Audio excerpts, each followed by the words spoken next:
ladies. Thank you for joining the Single Moms United podcast. If this is your first time listening, welcome. If you're a repeat listener, thank you for your loyalty. This podcast has been developed to motivate and encourage the single mom. It's not how you arrived at the title, but what you do with it. It's designed to get you thinking about your approach to single motherhood, possibly giving you an aha moment. Now, today is a special episode for Father's Day. In my opinion, we really should call it Dad's Day because it's showing appreciation to the dads that step up to the plate, just like you, single mom. So I say that because, again, anyone can be a father, meaning a male, right? But it takes a lot to be a dad. I want to talk about the title differences related to father versus dad. A father is a key contributor to bringing about life, meaning he is the other half of why the child is in existence. Generally, that is the extent of how he acquired the title of father. He was there for the moment that brought about conception. Just because he is a father doesn't mean he is a dad. A father must be taken to child support court. A father won't know their child's birthday or middle name in some instances. In other words, there is a distinct difference between father and dad. Fathers aren't generally active in their kids' lives, unfortunately. Now, to be fair and not solely beat up on fathers, it goes the same with mothers.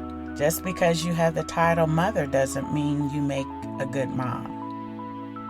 A mom sacrifices to ensure her child has or her children has. A mother continues to work off her own agenda and the kids get the leftovers. For example, she ensures her hair and nails are done, but the child may be falling behind in school and requires tutoring. Well, those funds that she's spending on her hair and nails could go towards the child being successful and learning the requirements in school. Okay, ladies, I know, enough bashing. Let's get back on the topic highway. I know I got off the destination exit for the moment, so let's talk about dad characteristics. Dads are present and involved in their children's lives. They know their birthday. They have even given the child a nickname. The child knows how to find their dad and vice versa. A dad freely supports the child, not just financially, but emotionally. A dad accepts responsibility without being told. A dad will verbally tell his child or children he loves them. A dad asks for forgiveness for any wrong he has done. Long story short, dads are proactively protectors and providers. No one has to tell or remind them of their responsibility. Now, can a father turn into a dad? Absolutely. If he has breath in his body, he can mend his ways. It's never too late.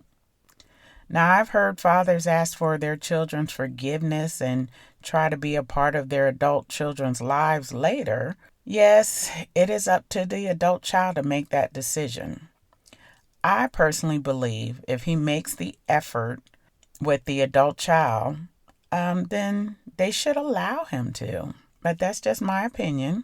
While many adult children don't want to relinquish the hurt he left behind by not being in their lives during the early years.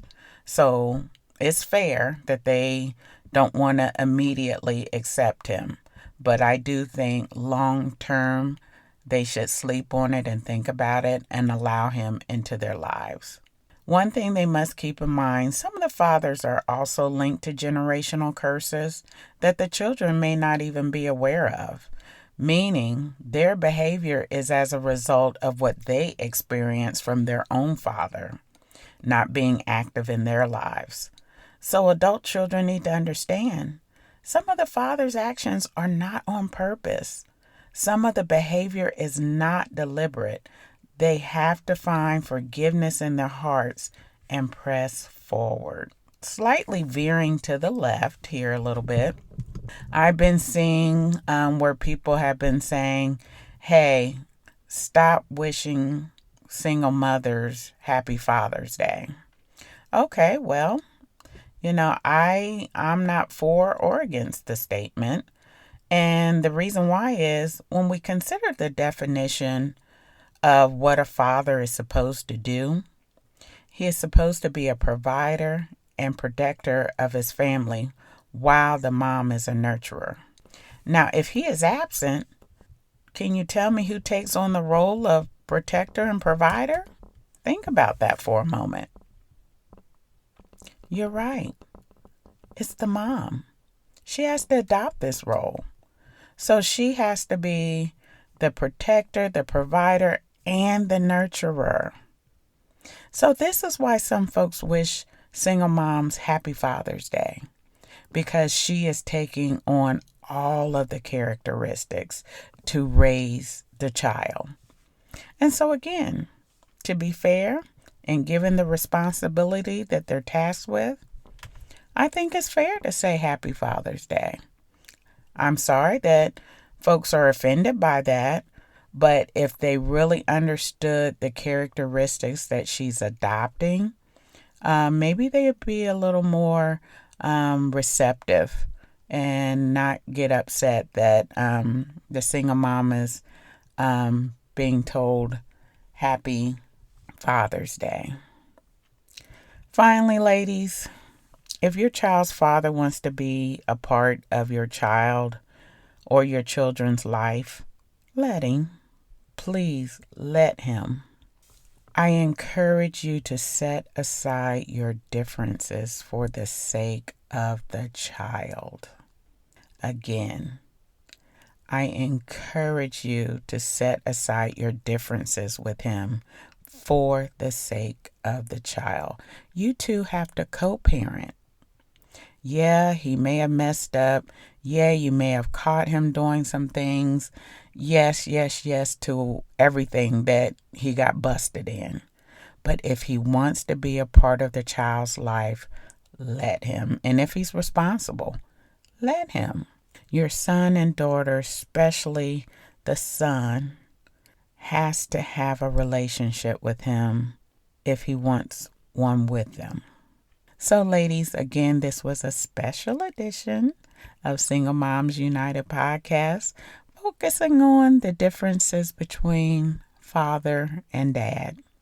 I hope you found value in today's podcast and will share with another single mom. Remember, we are in this together. No matter how you arrived at the title, it's what you do with it. Take care. Look for new episodes next week.